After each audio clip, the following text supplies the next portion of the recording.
모스트 포던 팟캐스트. Okay, welcome back everyone. Most modern. We're here with Julia van den Hout, who is the founder of Original Copy. Welcome, Julia. Thank you. Thanks for having me.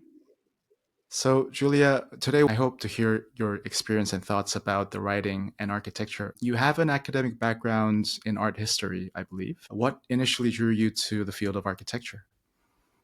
I mean, I always had a love of art history, and I knew that from such an early age. And so I went to NYU for art history, took absolutely every course I could possibly take. And when I ran out of courses, I felt like architecture was such a related field. And even within art history, I mean, the artists that I was always interested in were like Mira Schendel, and I did my undergraduate thesis on Hendrik Bergman, a printmaker in the 20s and 30s in the Netherlands. And so Oh, wow. I think really what I was most interested in art history was always composition and kind of the spatial dynamics of art.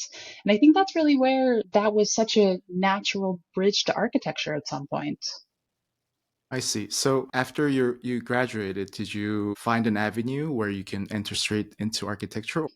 Somewhat by, I don't know, fate or luck, found a job within architecture. And I started at Steven Holl Architects, and it was in the middle of a recession. Art galleries were just not hiring, but I really think that that was a happy accident in the sense that it really solidified my love of architecture. Wow. It When was was, yeah, this? this was 2008. It was a tricky time to graduate, I would say, but Stephen Holl was a name I knew from having studied architecture, and so I was actually thrilled when I saw that. And I was like, you know what, this is going to be a different path than I expected, but it ended up being the perfect way to enter into architecture. Is this the New York office we're talking about? Yeah, this was in New York. But at that time, Stephen Holl was working on a lot of big projects around the world, especially in China, right? It must have been a pretty dynamic time in the office. It was a really interesting time to enter into. It was, the office was really at a peak in terms of numbers. He has the office in Beijing and New York. I think the total was about 65, and it was really, there was a heavy focus on those Chinese projects, which were massive, like the more urban oriented projects. And he was just kind of coming off the heels of having completed Nelson Atkins Museum in Kansas City, which is also such a big project for him. So I believe the role was the press director. What did it involve in the day-to-day? That was really focused on telling the story of the office. So it was, Stephen is somebody who writes a lot. And I think actually that was a really good learning experience for me, seeing the role of writing in architecture. And so he was working on a number of books and exhibitions. And really my role focused on telling the story of all the different projects that came through the office from start to finish. And I was there for 6 years. And I think one of the things that was so nice about being there for an extended time is that there were projects that came into the office, either, direct commissions or competitions. And so I worked on kind of launching them towards the public and really saw them all the way through to completion, which was a very cool experience. So in the multiple projects that you were involved, were there any consistent messaging from Steven Holl Architects that you found Definitely. interesting? Yeah. Yeah, I mean, I think, so much of the work is a very personal work to him. I think his process is so central in how that story is told. I think he also has a lot of threads, especially in the urban works, that are very much about kind of the experience that you have in projects, how you move through a project, what are the social aspects of those works. So these were things that we were always stressing. Sustainability, these were all aspects that were really present in the work. But of course, I mean, that's always a discussion, right? It's like that's the role of writing in this case, is how are you communicating something that people see in photos, but what do you pick out to really push as kind of the narrative from the office? Yeah, I think it's a fascinating role. I mean, we have this challenge every time we do the podcast, which is talking about something that which is inherently visual. And I'm sure you had a similar sort of challenge in that position. I'm curious, architecture media is quite entrenched. There's certain channels and certain venues and they're quite kind of well known. At the same time, I'm sure your work also had a certain sort of business development agenda as well, like putting stuff out there in order to get more work. How do you balance between communicating to, let's say, the establishment versus also appealing to clients and potential project owners? Yeah, they're so closely tied. And I think Stephen definitely sees that. And so even though we always had a dedicated business development person, that is what I love about what I do, is that there's so much more to architecture than just that visual. And it's really important to be able to talk about it, to be able to also identify who you're talking to. I think audience is always a really important thing. In terms of business development, there's always new types of work. Maybe you're appealing to new clients, you're trying to appeal to new regions you're trying to break into. And so that's really where press is a powerful tool to be able to do that. It's a very dynamic thing in that, and you have a lot of control. Mm-hmm. And I'm curious too, because at that time, let's say 2008, that seems to be when a lot of architecture went digital. Arc Daily, I feel like really took off around that time. What was the role of the internet in your work, and how that office, but also you saw the industry kind of evolving in terms of how it communicated its function? I think now we're so used to not seeing online publications as lesser than print publications. But I think at that point, really, there was such a stress on we need to get things published in print because that's what clients are going to look at. And that had really the weight of, I don't know, just the justification that you did a really good project is like, who's getting the exclusive and how many pages are they giving to it? And it was nice to get online visibility, but I think there wasn't yet that acknowledgement, or kind of it wasn't as strong of a feeling that really that's how you reach so many more people. And of course, now this is how we consume so much, but this was also, before kind of like Instagram and the various ways in which we're putting things online. Like certainly websites like Art Daily were popping up and doing great things to make that much more visual and kind of accessible to a wider public, but it was still all about print at that point. It's so interesting how this medium of talking about architecture and writing about architecture have changed, because in the past, I think, at least in the 70s and 80s, the popular way of becoming an architect was writing a manifesto. You think about it, you come up with a strong theory that will serve as a foundation of your practice, and then you build on real projects with similar type of approaches and ideas. Was that the part that you were interested in architecture? Because it is quite unusual, at least from the people that I know and I interact with day to day, to start coming from a writing background and an art history background and entering deeply into the practice. I still think that is important. I think being able to communicate and talk about your work effectively is incredibly important. And the order in which that happens, I think that is somewhat fluid. A lot of times, it can start with an idea on paper or, kind of outside of a built form, and then manifest itself within a kind of three-dimensional built space.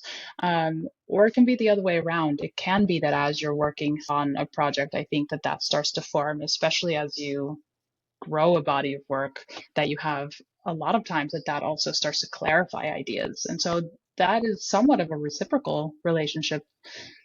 Yeah. And as a person who write about those ideas quite often and also edit others' thoughts and add clarity to them, do you envision yourself designing a space to? I've never thought about it like that. I've never had the desire to. I think it's always been about working through that puzzle kind of on the page, making something work. And I think that's where I get the enjoyment. But it's an interesting thought that has. It does have, considering that close relationship to what then is kind of the built project that you're talking about. There is some constructing happening there.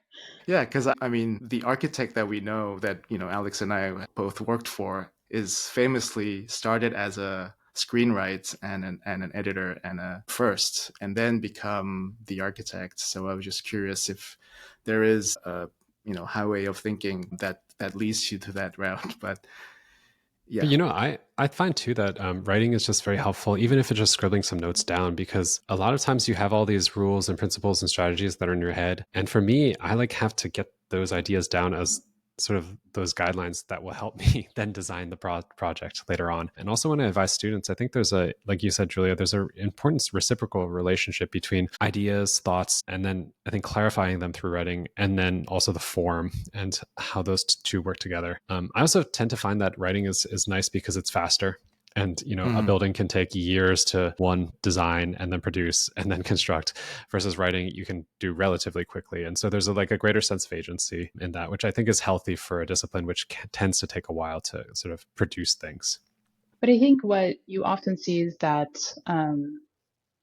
people like sketching because they feel like it is inherently messy and unfinished, and there's not that pressure on it being the perfect resolved thing. But with writing, a lot of people take it as what's on the page has to be perfect. And of course, there's people who have a great practice of journaling and writing in just a way that for them personally is productive. And then maybe it does not have this pressure of having to be refined and perfect. But as soon as people sit down to write something that will be read by somebody else, there is a real consciousness of the choice of words, and that it perfectly encapsulating somehow what you're trying to communicate. Right. Mm-hmm. Perhaps if the sketch is more open to interpretation, the written word has to be a little bit more closed and be a bit more specific around that, like you're saying, the right intention or the meaning. Yeah, I can And definitely certainly see once that. it's like a manifesto and it's so refined Right. and so powerful, that's very difficult to do. I think Rem is actually brilliant at it. Yeah. I mean, speaking of Rem, you founded can I call it a magazine or a journal named CLOG, which had a whole special issue about Rem. Can you tell us about that? Yeah, definitely. In 2010, founded CLOG with a group of 5 others, and I was actually the only one who was not trained as an architect. So me and 5 architects, and really looking at that speed of communication. And Alex, as you said, digital media just really starting to pop up and become so ubiquitous. And I was in grad school at the time, and having those discussions of what are the different platforms and what is that speed of criticism within architecture specifically. And so CLOG was founded really as trying to find a middle point, somewhere between the online, really rapid pace of communication of these news websites and the longer form books and academic journals. Both of those ends have, of course, great power and great value, but was there something in between that could be a new way of talking about architecture? And so that's really where CLOG came in. And over the years, we produced quarterly issues, kind of thematic issues, and always trying to pick a topic that was relevant at a specific moment in time and that had not been so comprehensively discussed in one journal. And so that's where we did an issue on Rem when he was curator of the Venice Biennale. Yeah, I mean, I think one thing that sticks out to me about CLOG is the ability to thematize something and then use the reach of the internet to get perspectives and opinions on that theme from around the world. And you'll get a whole host of different types of subjects and topics around a common idea. But, I think is a moment when architecture was also really going global quite a lot. And, just thinking about schools and education at the time, you're getting all different types of people coming from around the world into schools in America, in Europe, etc. I found that it's funny this came up. I contributed to a CLOG at one point. I know a lot of people who did in the past. But the one question I have is, why is it called CLOG? That's a great question, and it has such a clear answer. It really is the moment of slowdown, actually trying to put something kind of at a stop, create the CLOG with a lot of density and something that you have to sit down and work through. So we loved the idea that our little journal was the kind of the slow moments, the clogged moments that you just had to process in order to move past it. Yeah. Okay. So It's not from your Dutch background. It doesn't have to do with footwear. it does not have to do with footwear, but I Okay. will tell you that I've gotten that suggestion or that question a lot. Okay. Yeah. And it rhymes with blog, which I It does. thought And so we also had some people who, when it first launched, thought it was somewhat of a iteration of the next type of blog. Mhm. It had nothing to do with that. It simply was the slow moment. So could you give us a few other memorable moments at your time with CLOG, or any primary objectives or gaps that you wanted to identify in the architectural discourse through that publication? I mean, I think what Alex identified is a big one, is trying to bring a lot of different people Mm-hmm. into one book together. And so we always did an open call for submissions, and submissions were always limited to 500 words in written form. So people were really forced to make a very succinct point. You can't make three different points and have a long rambling narrative within 500 words. It was Mm-hmm. really trying to be succinct, and then try to really open it up to all different voices, all different opinions. I think that's where, one of the issues that I still think about a lot that we did was the issue on prisons. I think because that was what was really central in that issue, was the question of, should architects engage in prison design? Is that a way that we can have positive impacts on the prison system, or is this something that we should abstain from because it is so incredibly problematic around the world, but certainly in the United States? And so that is a conversation that we wanted to engage with and try to present both sides. We really always, with all of our issues, try to find the multiple viewpoints and bring them together so that we also, as an editorial team, are not putting forth one single voice and one single opinion, but that it was about processing all of those pieces, and hopefully as a reader, by the end of it, have learned something and be able to form an opinion of yourself, of your own, that was, well informed and that really was well reasoned. Yeah. Or be clogged with too many ideas. That could be too. That could be too. I hope that Which is wasn't good. the final result. Yeah. But I think the limitation on words, 500 words, is really smart, because one thing I would say is sometimes these architectural publications, they can be quite verbose and a little bit hard to get into. And architects like to hear themselves talk for some reason. So it seems like there's just a tradition of being kind of quite wordy when you write. And I think limiting that in sort of the same effect that you might have a 140 character tweet forces you to really kind of hone in on a point was nice. I think that also was a really it was a telling thing for me to be able to work on that from an editing perspective.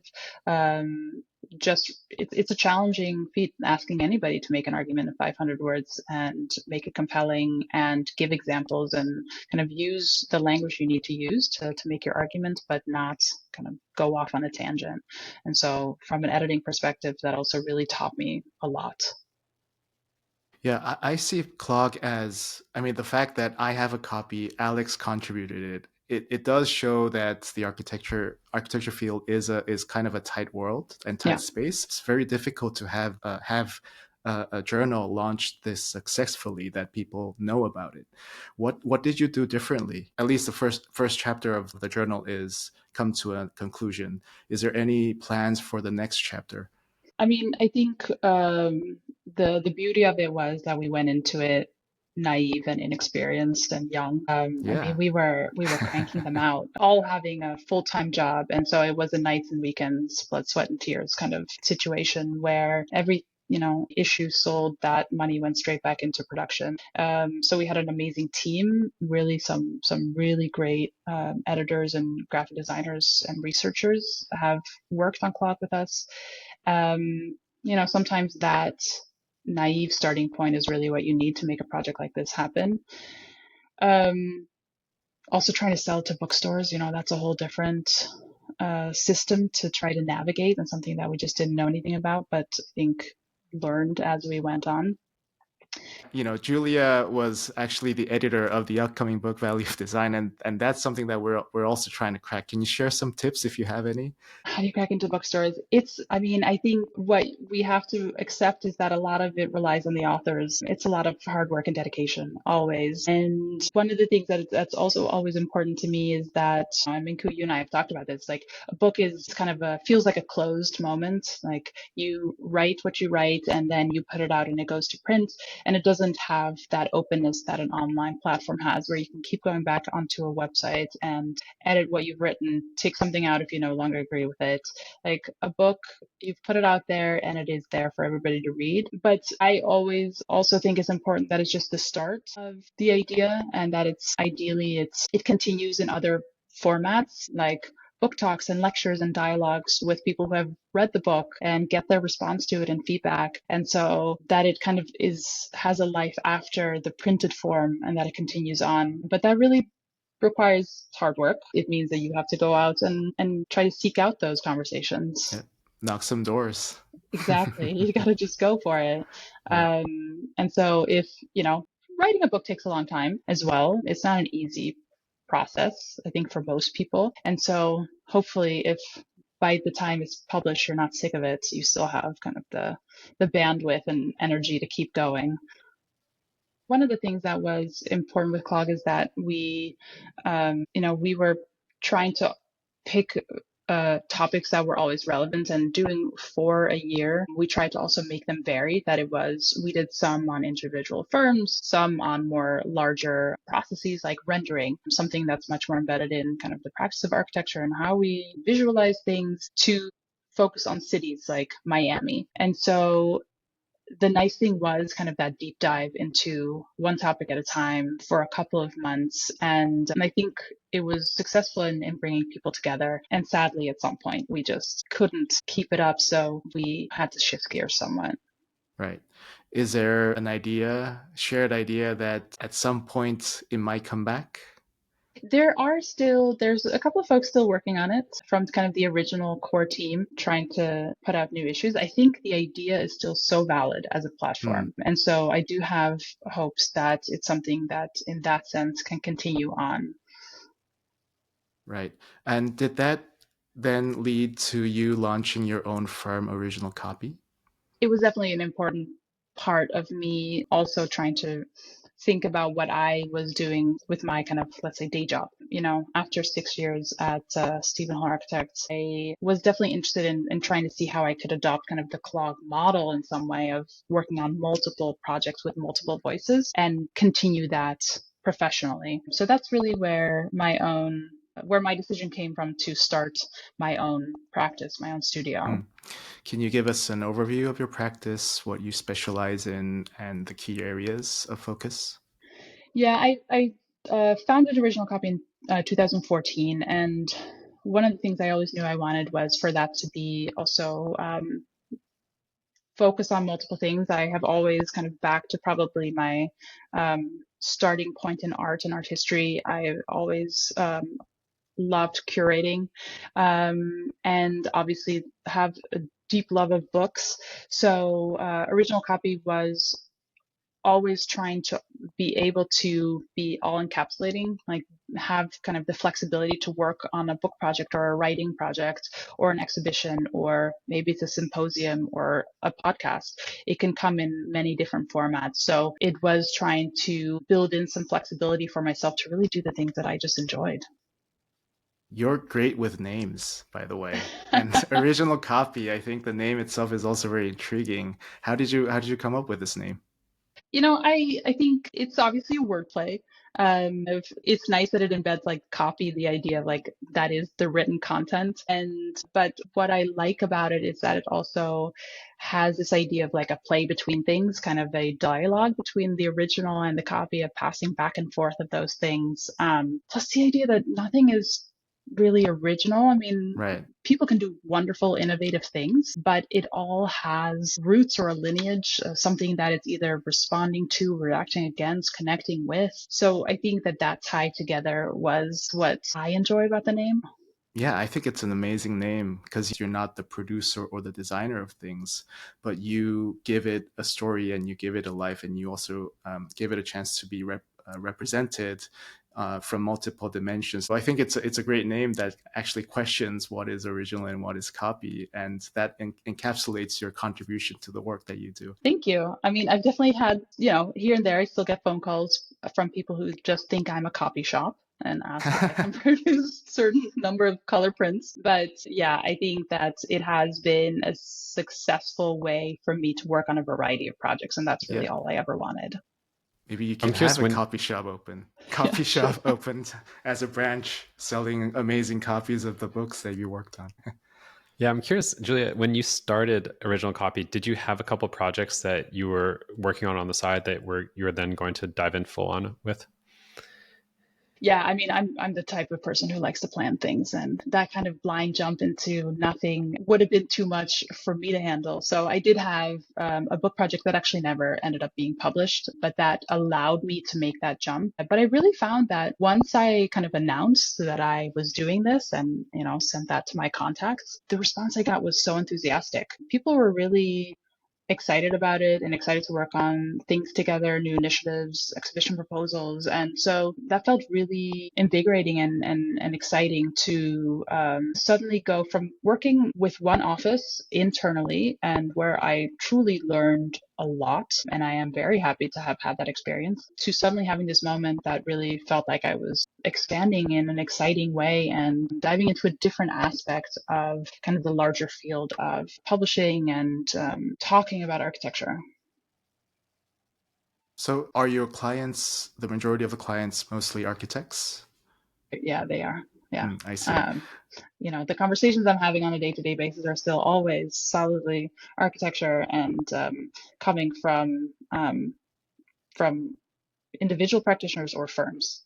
So the people who needs the voice to, maybe explain their work or storytell about their projects. Could you give us some examples of any current projects that you can share so that the listeners can have a better understanding?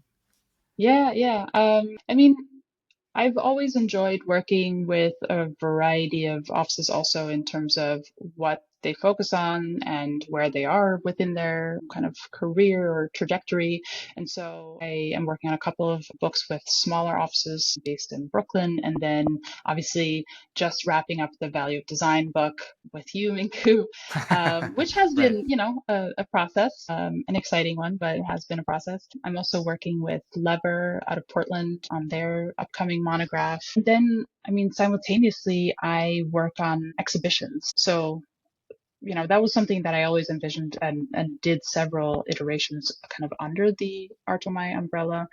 But I am now also curating the architecture curator at Art Omi, which is a sculpture park in upstate New York. And so that has become somewhat of the independent parallel path, but that has been a really nice kind of complement to the work, kind of the editorial two-dimensional work that I do with original copy. How is the work there with Art Omi? And first of all, can you give the listeners some examples of the work of Art Omi and what Art Omi is? Art Omi was founded in the early 90s, initially as a residency program. And so every year it, at this point, hosts 5 different residencies, international residencies, where for artists, dancers, musicians, writers, and architects. So they come to the Art Omi campus for, 2-3 weeks at a time to dedicate to their work. And that slowly grew into Art Omi being a sculpture park. And now it also has a dedicated architecture portion. So it has about 60 acres dedicated to commissioned architectural works. And these are all small scale pavilions, let's say. And then we have a gallery space, like a 1,500 square foot, just white box gallery that we also do 3 exhibitions indoors. And one of those is architecture. So I've been working with Art Omi for about 3 years, and it's been great being able to work on that scale, commissioning new pieces. Well, there might be some listeners out there who are interested in applying potentially to Art Omi. When does these applications open and what will be the criteria of being selected? Happy to have all applications, happy to have everyone. We do an open call for applications that opens every August. Deadline is usually 2 months later, mid-October, and then the residency itself takes place early, the first 2 weeks of June every year. And so we always have, for architecture, we have a group of 10. We're always looking for international people. For architecture, you really apply with a project in mind that you want to work on for 2 weeks. And it can only, and this is what I love, it cannot be a client-based project. So it can be something, it can take a lot of different forms. It can be something that you want to take these 2 weeks to start. It can be something you're already in the middle of, or something that you just really need those 2 weeks to wrap up and finalize. There's no kind of pressure to produce something final, but it really is trying to offer a space to dedicate time to whatever you want to work on, maybe experiment. That's the big thing also that I have found great within both the gallery show and outside commissions, is really being able to offer that room for experimentation, trying something new. Yeah, it sounds like an amazing opportunity. Finally, a chance to alleviate the programmatic challenges and constraints and not think about money. Or do they have to think about money? They do not have to think about money. I mean, for the residency, it's free. So you get basically a beautiful place to stay and good food, Wow. and you get a workspace for 2 weeks. So yeah, everybody I should love that come. idea of something that's 2 weeks is like you can take enough time off from whatever else is in your life to, get away and do that.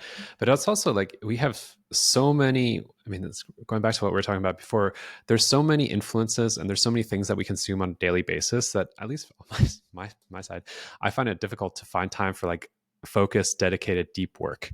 And so an opportunity to be able to go out into a beautiful space and be able to just focus with other people who are focusing at the same time seems actually like really appealing in this current moment. Yeah.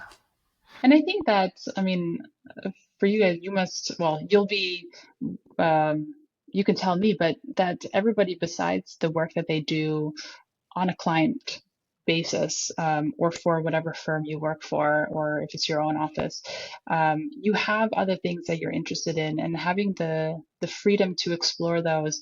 I wish it could be longer than 2 weeks. 2 weeks goes by so fast, but being given that space to step away is obviously a luxury, but it is hoping that that is a incredibly productive thing. And I think for many people, it's kind of that break that they really need. Yeah, I would say that, I mean, as an architect, when you're designing something, you're constantly taking in inputs to try to influence your project, try to shape things. And like you said before, I don't think anything is completely original these days. You're always looking at precedents, you're always looking at work that's happening around the world at the time.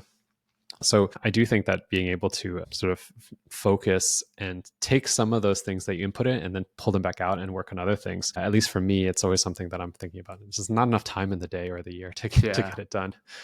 But I think that this is where the academic model, or kind of the academic environment, can be so great. Like, as students, getting feedback from other people, constantly being in dialogue, speakers come in. But after school, do you still have that type of format anywhere?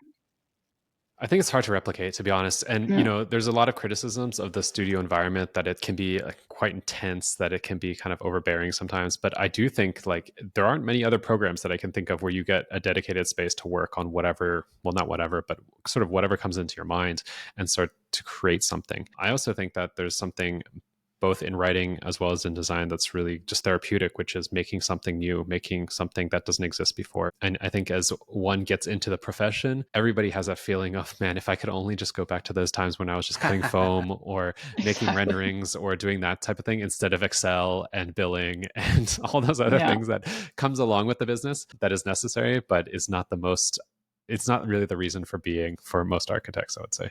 And that's where I think kind of releasing the pressure of it having to be something finished. Like, there is no pressure for this to be, we do a final presentation at the end, but it's not a critique. It's not a pinup. It's really just trying to present, like, what did you work on for the last 2 weeks? And so it's back to what we just talked about with the idea of kind of sketching, allowing that kind of open-ended exploration, because so often they're kind of kept private, but writing automatically has this feel of putting something out there to be read by somebody else and to be possibly critiqued or misinterpreted. That's an important part of this residency, I think. We just talked about very briefly on the projects that you are involved in. It's just such a wide spectrum. What excites you the most about these endeavors? Do you refuse to join a project because of some reasons? I don't know that I refuse. I mean, there's certainly ones that I feel like maybe aren't such a good fit, but I really like projects that feel like they're part of a conversation. And so it's not something that lives in isolation. I think that this is where writing has so much power, where exhibitions or curation has so much power, is to set up that environment where you have somebody think potentially differently about a subject, and you're able to provide new viewpoints. And so I think that what I'm always looking for is projects that allow that, or where really that's the aspiration too, that it's not, even with books, that it's not about just producing work that is beautifully photographed and completed, and it's kind of a testament to document of what has been done. I think that's what websites are. So a book also trying to work within the platform and the beautiful limitations of a book to try to make that offer something different, a different viewpoint or a different challenge. So we talked about the excitement. I can't help to ask, what are the challenges that you're navigating through your practice? I think print publishing, especially, is a pretty limited field at this point. Publishers, architecture publishers, it's harder to find. The print runs aren't huge, so that's always a challenge. It's just you have kind of the limited scale at which you're working. So I certainly hope that that can open up, and it's always nice to have a sense that there's a project that steps outside of architects, and like kind of architects as an audience. And I think projects like CLOG really try to take on that sense of accessibility and exchange. And that's why I think it's always important to think about who the audience is and how do we actually interact with them. And obviously, online platforms and technology have really helped that, and even for books. Right. And this may be a related or unrelated question. It's about AI, and it is, we can't avoid it. And it is transforming many, not just creative, but many disciplines. What's your take on this impact on the authorship of writing or in architecture? I think it's such an important question to ask, and one that we'll have to wait and see how it really plays out. But for the moment, I think that there's still so much human input needed to really use that productively. One book that I am just in the final stages of is with an architect based in San Francisco, John Marks, and he, at some place in the book, questions, whether the future of technology is actually going to help us rediscover what it means to be human. And I like that idea, that it can be a great complement to what we do, and it really pushes us further. I mean, it is a product of our intelligence and sense of innovation to keep pushing on technology and evolve it further.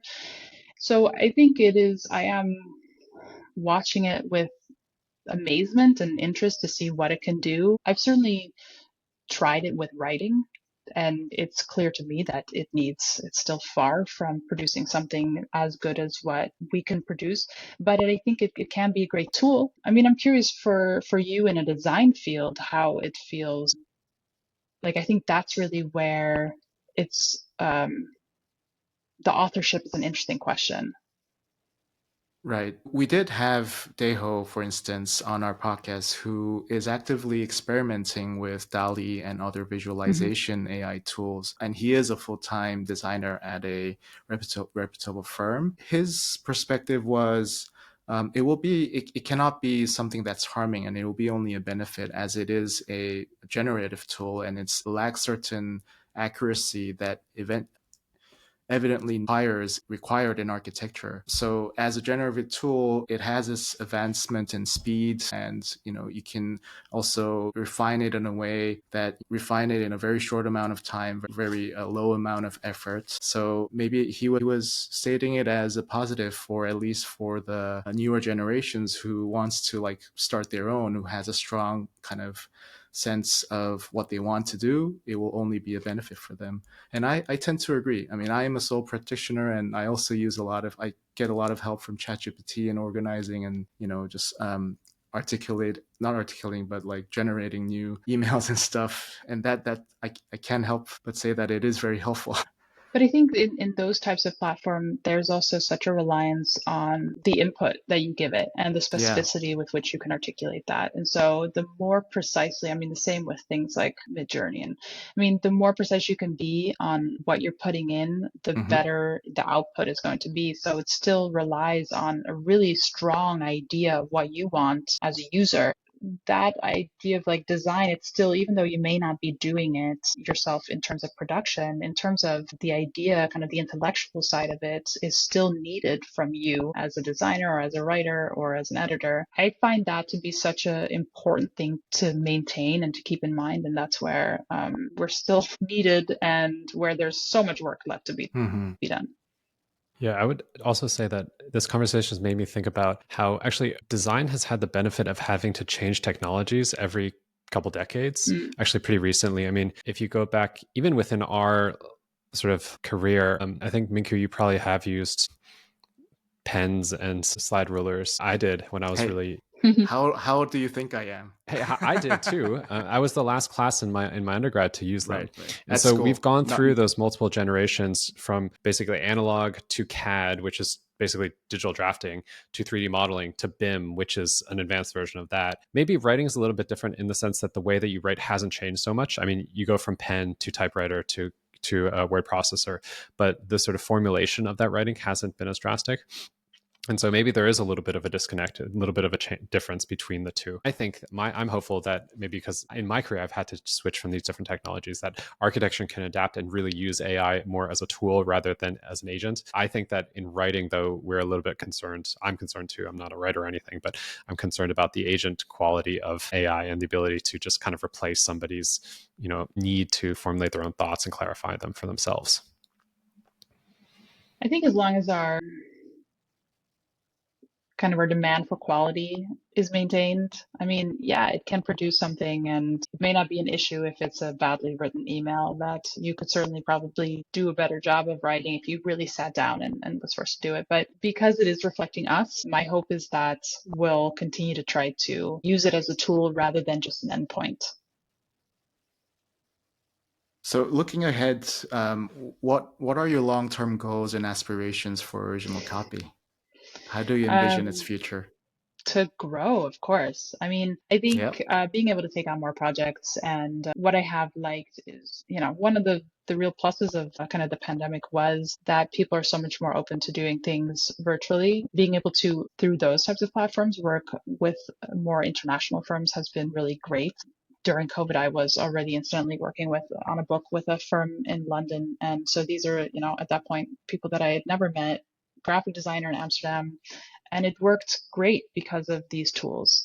And so that's something that I certainly like to see growing even more.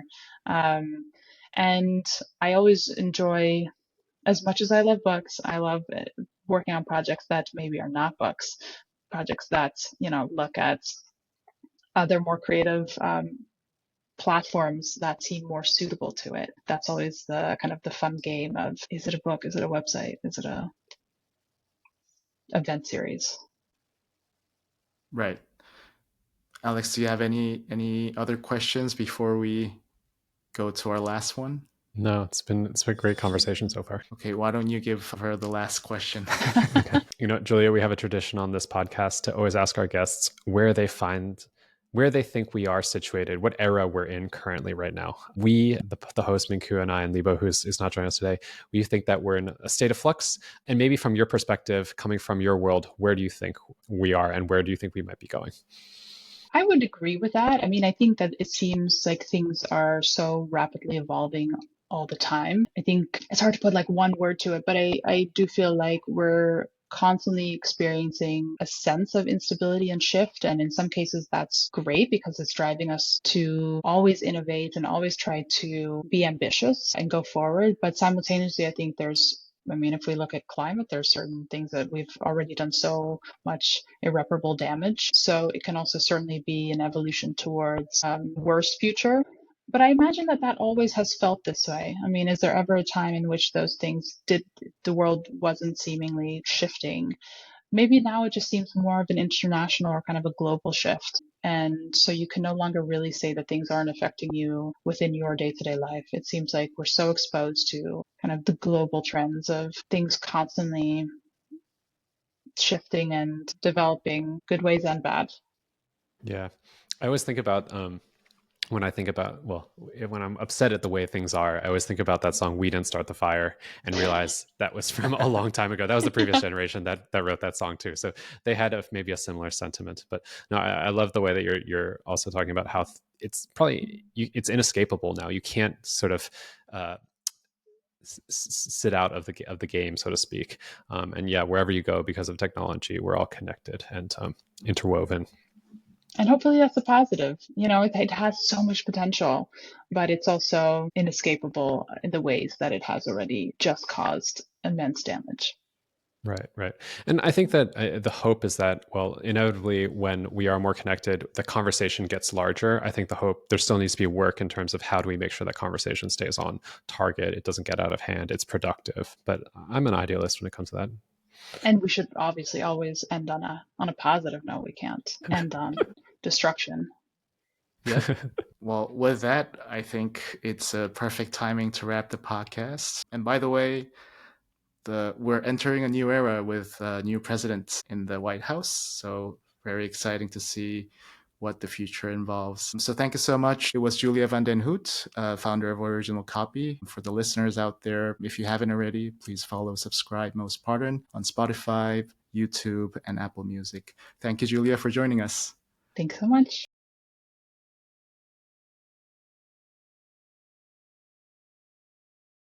Most Podden. Most Modern. Most Podden. Most Podern. 모스트 포던 팟캐스트